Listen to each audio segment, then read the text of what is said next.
For decades, older adults have been given one simple instruction when it comes to staying healthy: walk more. Doctors repeat it. Fitness ads promote it. Smartwatches measure it. The idea that daily walking is the ultimate solution for aging bodies has become almost unquestioned.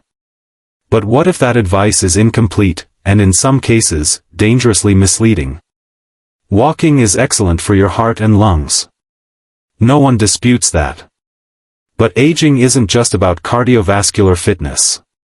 The real threat after 60 is something much quieter and more destructive: progressive muscle loss.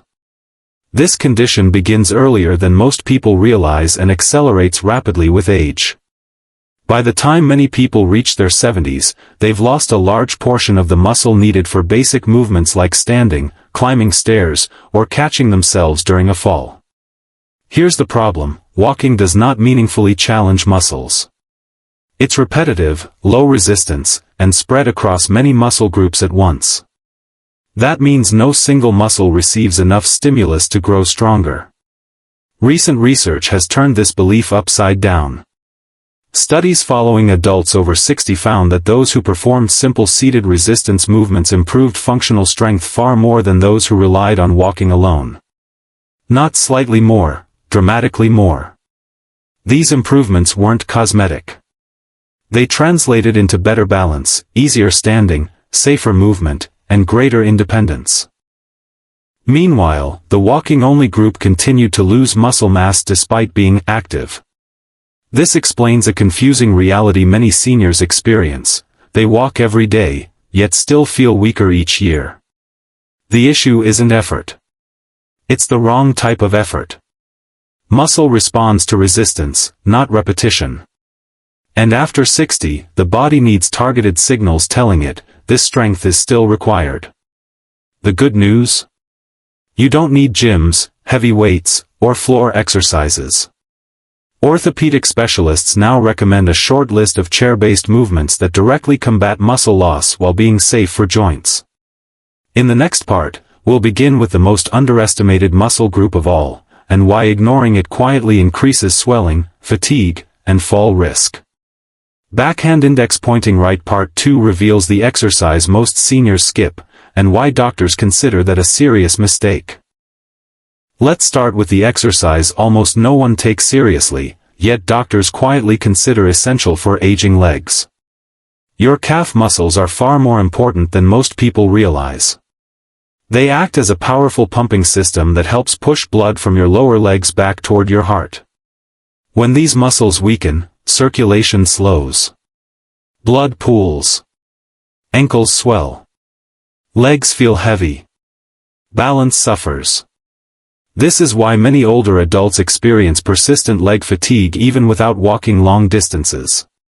The solution is surprisingly simple: seated calf raises.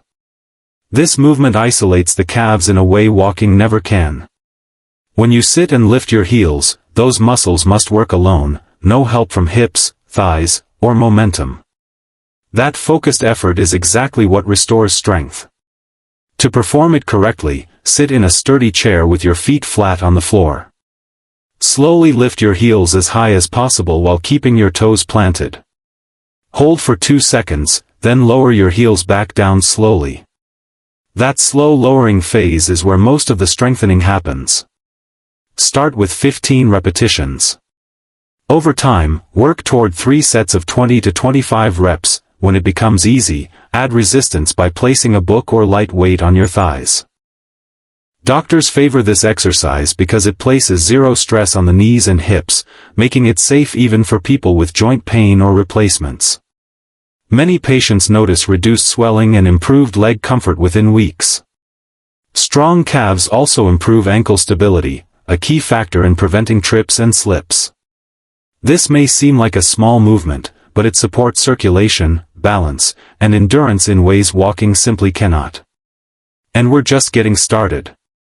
Backhand index pointing right in Part 3, you'll learn which muscle determines whether you can stand up independently, and why walking barely activates it at all. 2 muscle groups largely determine whether someone ages confidently or cautiously: the quadriceps and the hip flexors. Unfortunately, both weaken rapidly with age, and walking barely protects either one. First, the quadriceps.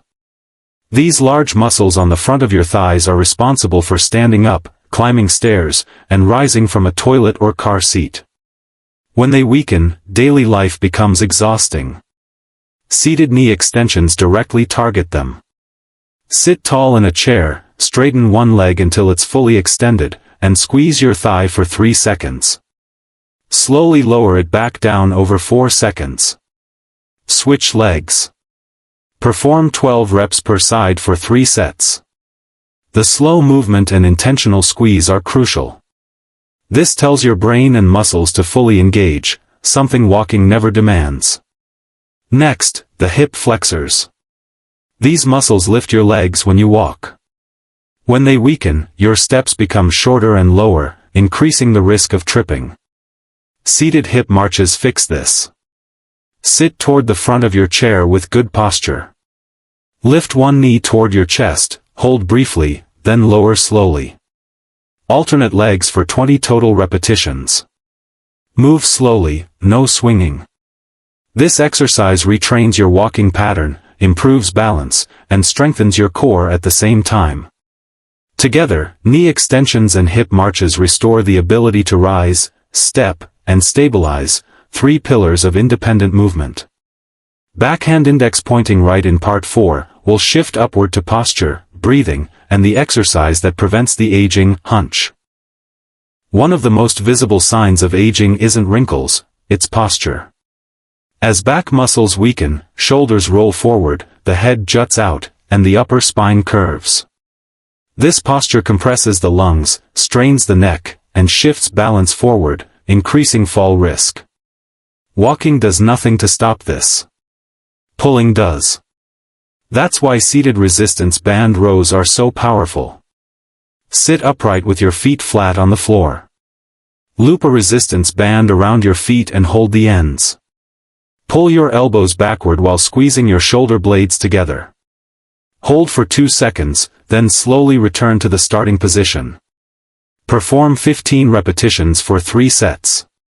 This exercise strengthens the muscles that hold your spine upright and reduce chronic upper back and neck discomfort.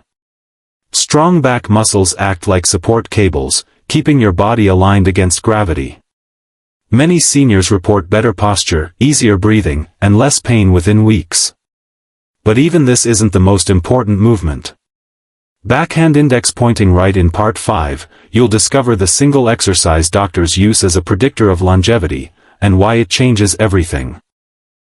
If you could only perform one exercise for the rest of your life, this would be it. The sit-to-stand squat trains nearly every major muscle in your lower body and mirrors one of the most important daily movements, standing up. Research has shown that difficulty rising from a seated position strongly predicts loss of independence, and even mortality risk. To perform it correctly, sit in a chair with your feet slightly wider than hip width. Cross your arms over your chest. Lean forward slightly and push through your heels to stand. Pause briefly, then lower yourself back down slowly over 4 to 6 seconds. That slow descent is where strength and bone density are built. Start with 10 repetitions and gradually work up to 3 sets of 15. As you improve, hold a light weight or slow the lowering phase even more. This single movement strengthens legs, improves balance, protects bones, and transfers directly to daily life. Walking still has value, but it cannot replace resistance. 15 minutes, 3 times per week, with a chair and simple movements, can preserve strength for years. Backhand index pointing right. Your question now is simple: will you start today, or wait until weakness makes the decision for you? If there is one exercise every orthopedic surgeon agrees on, it's this one. Not because it looks impressive. Not because it burns calories. But because it reveals, and builds, the strength that determines how long you stay independent. The sit-to-stand squat is more than an exercise. It's a real-world test of survival strength.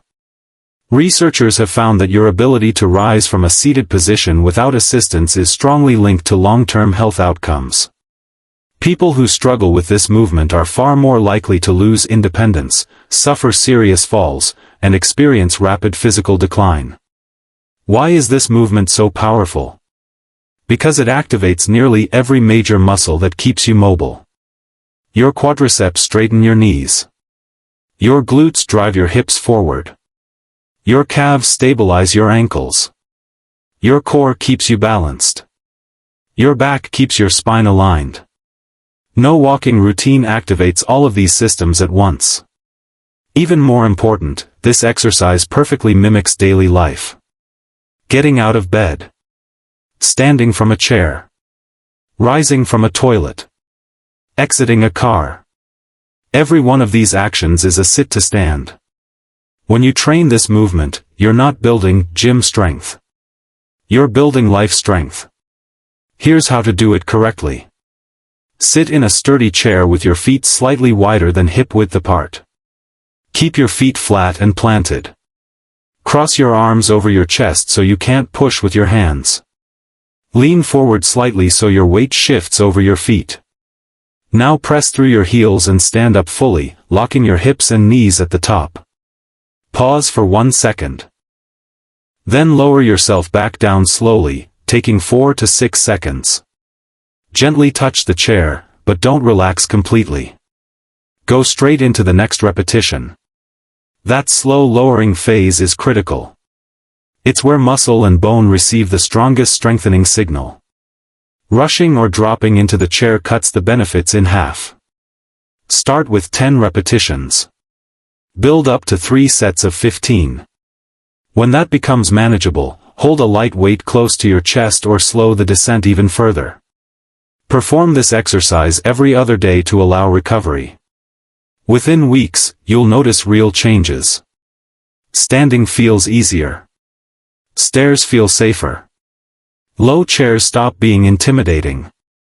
Your movements become confident instead of cautious. Walking still matters for heart health. But walking alone cannot preserve independence. This single movement can.